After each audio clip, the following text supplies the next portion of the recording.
Hello， 大家好，我是 Helen。今天我给大家带来这一幅水彩的紫玫瑰花丛，希望你能够喜欢。那么我们现在呢就开始吧。首先呢，我这幅紫玫瑰花丛呢是由5朵花来组成的，上面有2朵，中间有1朵，然后下面有2朵。我希望能够给它画出不同的明暗效果，不同的虚实效果，所以呢，也希望到最后能够有一个比较好的结果呈现出来。现在我在做的呢就是打草稿。我给大家的建议就是，如果是您希望画的比较细致、比较真实、有真实感的话呢，那草稿可能需要有更多的细节。那首先呢，画一朵花儿，我们从大体上先把握出这一朵花的形状，然后呢，再把它的从外围开始往中心画，或者是从中心开始往外围画都可以，看您自己的习惯。然后把每一个花瓣都是尽可能的给它画出来它的形状和大小和位置，这样以便于之后我们给它来上色，到时候呢就会更有把握一些。今天呢，我给大家选择的来画这一幅画，主要是为了让大家看到一些水彩的基本技巧，在实际应用当中会呈现出来的不同效果。具体应用的时候呢，会有一些实际操作上面的一些非常细节的变化，所以在这里呢，在这个视频里面呢，我想一一为大家展现一下，讲解一下。这里有一个小提示给大家，就是擦掉一些不需要的和光面的部分的线条，让之后上水彩的时候不至于把铅笔的铅给带的到处都是。你可以看到我用不同的蓝色和不同的红色来调制不同的这个紫色，选择一种你比较喜欢的，然后呢，有一些是比较发蓝的这样的紫色，有一些是比较发红的紫色，看你自己的喜好和你自己选择的参考图片。那具体上色的时候，你可以看到我是从这朵花颜色最深的地方开始入手的。一方面是因为我这个笔上的颜色在调色之后呢，我并没有给它清洗，所以呢笔上带的这个颜料是比较浓的，所以呢我从这个花的比较浓的颜色的地方开始。另外的话呢，我再把浓的颜色就是给它铺垫上以后呢，只需要把我的笔刷上沾上一定的水，把它晕染开，就会有一个非常自然的一个过渡的效果。你可以看到呢，我非常尊重这个原图，它的花瓣上的一些纹理，我可以做到的呢，我都会给它标注出来，这样的话呢，会让它更鲜活一些。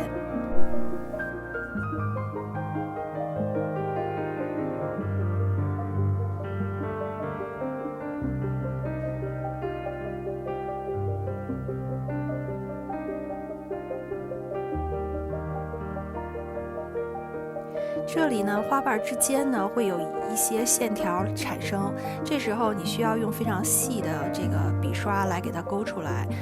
如果说画的比较粗的话呢，可能就没有那么好看了。现在呢，我在笔刷上面蘸了很多的水，然后刷在我不想要那么深颜色的地方，然后呢，我用了一张这个纸巾，然后把这个蘸水的部分呢给它摁一下，这样就会吸走多余的颜料。现在你看到我在用的画法呢，是先铺水，然后再加颜色上去。这时候呢，在水的这个范围之内呢，这个颜色会有晕染。但是呢，你要知道你的这个纸张是有一个倾斜度的，然后呢，它的水呢也是有一个流向的，所以你要用你的笔把你的颜料，然后在这个水的部分呢，给它推向这个浓的地方。这样的话呢，你才能够控制好这个浓暗的这个不同的位置。在我们做第一层铺色的时候呢，尽可能的是在比较湿的纸张上面去进行的，所以用的最多的方法呢是用湿加湿的方法，然后呢这样让它底色呢比较均匀的过渡。你可以看到在湿加湿的方法当中呢，如果你想就是有一些比如说吸走一部分的颜料，那你这个时候呢可以添加水，或者是直接把笔刷擦干，然后呢把笔放在这个湿润的颜料的部分，然后呢这样这个颜料就会被笔刷直接吸走了。像我之前画其他的水彩画一样，我喜欢把就是画叶子的时候，把我调色盘当中所有的绿色都给它就是拿出来，然后全部都使用，然后另外的话呢，也会添加一部分的蓝色，然后调出一个比较浓郁一些的绿色，然后来画叶子的阴影部分。因为这幅画呢本身有5朵花，其中3朵呢我都是想把细节画到很多的细节这样子，所以呢叶子反而是陪衬，所以叶子我会画的比较粗糙一些。在画玫瑰花花枝的时候呢，我需要一个比较干一些的笔刷，然后上面呢会有一些比较重的颜料，这样呢你可以画出很细的这个线条出来。之后呢，我还会用比较深的颜色呢，把这个就是花枝的阴影部分给它表现出来，这样就会很立体。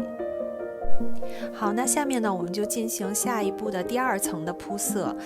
你可以看到这个第1层的这个颜料干了以后呢，它的颜色就会变浅一些，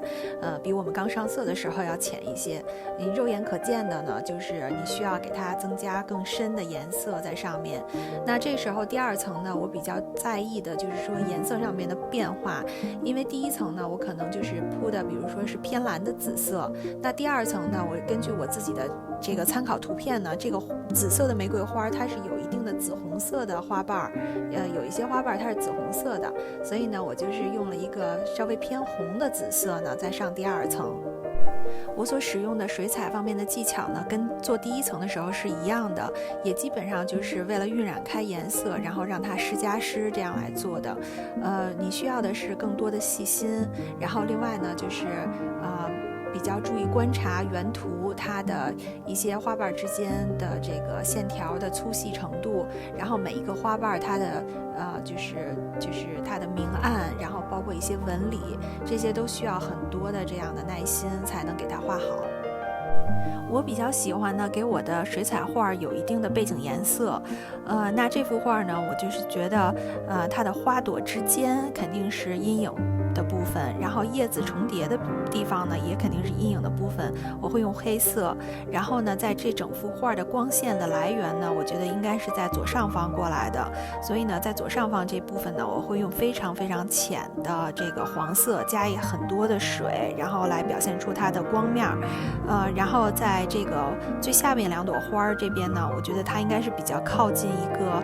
像围墙一样的地方的，所以呢，我会用这个土黄色，然后来做它的背景。希望最后效果还是能够让我满意吧。到时候最后我们再看。就像我之前提到的，我再用一个比较深的颜色，一个墨绿的颜色，然后把它的花枝的阴面给它画出来，让它更立体。等到这个水彩的部分全部都干透呢，我用这个细的黑色的勾线笔，还有白色的这个防水的墨水笔，然后给它画出来这个黑色的一些线条，还有它的高光的部分。我觉得你在画水彩，比较写实的这样的水彩的时候呢，我觉得最重要的一点就是尊重原图。这个原图你选择的图片清晰度越高，然后呢，你能够做到的展现出来的细节越多，它就会越真实。当然了，你也需要更多的耐心去画这幅画。那不管怎么样呢，我自己最后还是很满意最后的效果的。开始的时候我就说，希望能够这幅画有虚有实，然后有明有暗。那这5朵花呢，也不是同样的这个光线的条件，上面2朵呢更加的明亮一些，显得更加粉嫩一些。那最下边的2朵呢，就是比较阴暗一些，而且呢比较虚一些。所以呢，最后我还是很满意的，希望您也能够喜欢我这幅作品。好了，那这次视频呢就到这里，我们下次见，拜拜。